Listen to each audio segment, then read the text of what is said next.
XRP is the tax-free ledger. Now, I'm not talking about capital gains tax and the potential of that actually being eliminated for US-based cryptos. I know we're very excited about that, but I wanted to take this back to the basics with a quick, short video explaining how the XRP ledger has removed all middlemen when you go to use it. It is a fraction of a penny to send a transaction across the XRP ledger.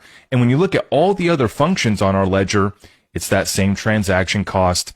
It's so small, you don't even notice it.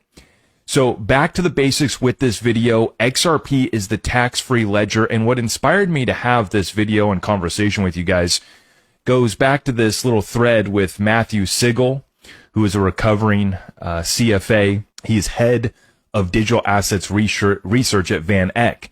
Now, before we get into this, I just want you guys to take note of how early you are. For some of you guys, this will be elementary. You already understand this about the XRP ledger. But we're talking about head of digital asset research at Van Eck, one of the biggest institutions in TradFi that does not understand the XRP ledger. So if you still thought that you weren't early, you absolutely are. And this is why it's such a great opportunity. Matthew says, Dear XRP Maxis, I may never understand what your blockchain actually does, but I'll always respect the passion required to pretend it does something. So keep hustling. We should also know how much money they are leaving on the table by not having their XRP ETF filed and live, like Canary, Bitwise, and some 5 or 6 other issuers, on top of dozens more XRP ETFs and all the money that those Wall Street players are going to make. Whoever is watching this from Van Eck, some adjustments might need to be made, unless you guys just want to leave the money on the table. I don't think that you do. Now, somebody responds to Matthew, and they explain some of the, BlackRock working with Ripple to tokenize U.S. Treasuries on the XRP ledger, some of the other things that are being done. And Matthew says, cool initiative, but does any of this actually accrue value to the XRP token holders? I'm not aware of any fee capture, revenue share, burn, or economic linkage. I think maybe I'm not smart enough to understand, but I'll keep trying to learn and update my views. So at least he's being open-minded. We'll give him credit on that one. But this shows you the mindset of these guys from TradFi. They think that, there needs to be some sort of cash flow or business model that pays back ecosystem participants. And this is where XRP and the XRP ledger distinguishes itself from almost every other blockchain, whether that be proof of work Bitcoin or proof of stake Ethereum and Solana, which is taxing you the entire time. So David Schwartz chimes in, you asked what the blockchain actually did, you got an answer. Your response was that you couldn't get passive income from it. Is the blockchain ethos no middleman, be your own bank? Or is it, if I can't tax other people for passive profit, I don't care about it? Now, shout out to Abs. He drops the mic drop here, Obama. I like that. That's a good note. Well, Matthew decides to retweet, and he says, so if XRP holders aren't earning anything from the ecosystem and the protocol doesn't accrue value, who's the one collecting the tax? David responds, there really is no tax. You can use XRP to issue assets, trade them, issue NFTs, make payments, and so on. The closest thing to a tax is the transaction fees and reserves that serve as an anti-spam measure. Now remember, that has been drastically reduced. It used to be 20 XRP to open up a wallet, then it was dropped down to 10, and now it's 1. And it costs 0.2 XRP to open up a trust line. Say if you wanted to buy a stablecoin like RLUSD on the XRP ledger, it'll lock up 0.2 XRP to create that trust line. Once again, these are all anti-spam measures on the XRP ledger. The transaction fee of 12 drops per transaction, which equates to a small fraction of a penny, the trust line fees, etc. The ledger is a public good that belongs to everyone. Nobody has any special right to charge you for it. It is in no sense owned or controlled by XRP holders. Holding XRP gives you XRP, full stop. Think of it like Bitcoin, and this is where I've been calling it, XRP is the better Bitcoin. We do have that merch available for you guys at zachrector.com. Go to the merch tab. I like that shirt, XRP, the better Bitcoin, because it really gets the point across for folks who come from understanding Bitcoin and maybe they understand proof of stake, Ethereum, Solana. But think of XRP like Bitcoin that somehow magically works without needing transaction fees to pay for its energy requirements, and that also supports additional features like stablecoins, ADEX, NFTs, and so on. And so this is why I titled this video, XRP, the tax-free ledger. So we can take this back to the basics for new folks to understand the difference between proof of work, proof of stake, which are both economic models that incentivize concentration, really, of proof of work, the mining and hash rate, but then also proof of stake. And so some of these networks, although they might seem decentralized on the surface, when you actually dig into a few large mining pools controlling most of the Bitcoin mining, it's not so decentralized after all. When you look into Ethereum, Solana, and despite the proof of stake nature that would seem decentralized, what actually ends up happening is that more and more people are staking and hoarding more of Ethereum, Solana, or whatever the token may be, so that they can earn that revenue. And so it actually is a race to centralization by the richest entities and ecosystem participants. Completely the opposite. There is no incentive.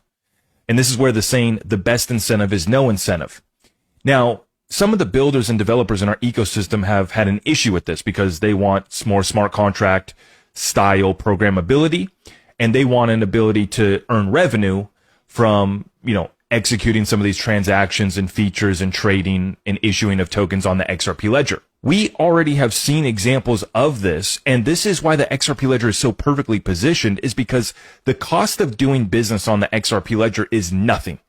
There is no tax. There is no proof of stake or proof of mining where you need to pay a miner or a staker or a pool some sort of fee to use the ledger. The transaction fee on the XRP ledger is burned, which adds to XRP deflationary pressure. Although small and minute, over time, it's a variable that will be added into our equation on XRP supply. But we have to understand here that because the XRP ledger is so cheap, it actually makes it one of the easiest platforms and one of the best platforms for a business to build on, because they can tack on their fee and it can still be cheaper than all of the competition. That is a great advantage for any business or developer building on the XRP ledger.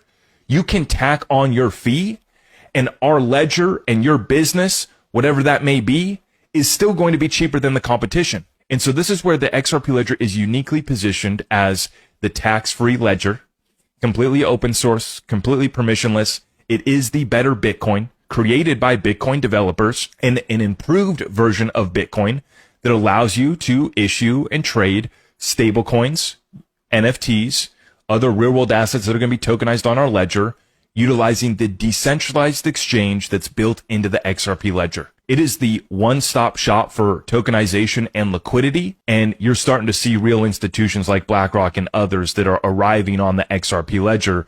Although they might be being quiet about it, I think that we're starting to see that veil being lifted on all of the institutions, on top of all of the retail activity in builders and NFTs and even meme coins that have made it to the XRP ledger.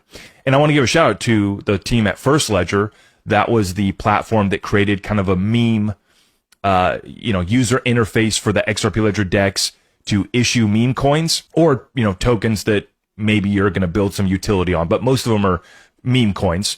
But that was a great example of builders who built a product on top of the XRP ledger, and they made it easy and simple for users to issue tokens and trade tokens on the XRP ledger. And First Ledger tacked on a 1% transaction fee. So to use their platform, every trade that you made, you paid 1%. But people like myself and others were willing to pay that fee because it was still so cheap and because they built a great product. That is why the XRP is just one example of how well positioned the XRP ledger is. That's a platform for trading memes, and they were able to make a little bit of money, incentivize their ecosystem, and really set the example of building a product on top of the XRP ledger that, is actually a real business that generates some cash flow. And I think that you're going to see that expanded upon with real institutions tokenizing real world assets and other products on the XRP ledger, including stablecoins. And they're going to do so because this ledger is proven for over a decade, costs almost nothing to use, and it's going to be one of the best sources of liquidity in the world. So this is how and why XRP is a better version of Bitcoin. I believe it has distinguished itself away from Ethereum, Solana, and other proof-of-stake ecosystems as well. And the XRP ledger truly does stand amongst itself and is uniquely positioned to capture when we talk about, 10 to 30 trillion getting tokenized over the next few years. I've been saying that the XRP ledger is going to be getting a good piece of that pie because it's the best source of liquidity, because it's so cheap to use. It is not a problem. It is not holding back our ecosystem. It is not holding back our developers. I asked David Schwartz directly at Ripple Swell Conference, is the XRP ledger ready for institutional adoption? He gave me a pretty long-winded and thorough explanation, but the short answer is yes, absolutely. These institutions just want to be able to do simple functions, issue stablecoins, NFTs, and other real-world assets in tokenized form on the ledger. And the reason why they're going to choose the XRP ledger is because we're going to build out deep, open, public pools of liquidity that anybody can contribute to or take from. And that's the advantage of using a blockchain, and that's the advantage of the XRP ledger and our consensus mechanism versus proof of work and proof of stake. Now, if you appreciate this basic content, taking it back to the basics for new people or even as a refresher for folks that have been in the community for a while, please make sure that you like this video. Help us out by sharing it out far. Thank you very much, and we will see you guys in the next one. God bless.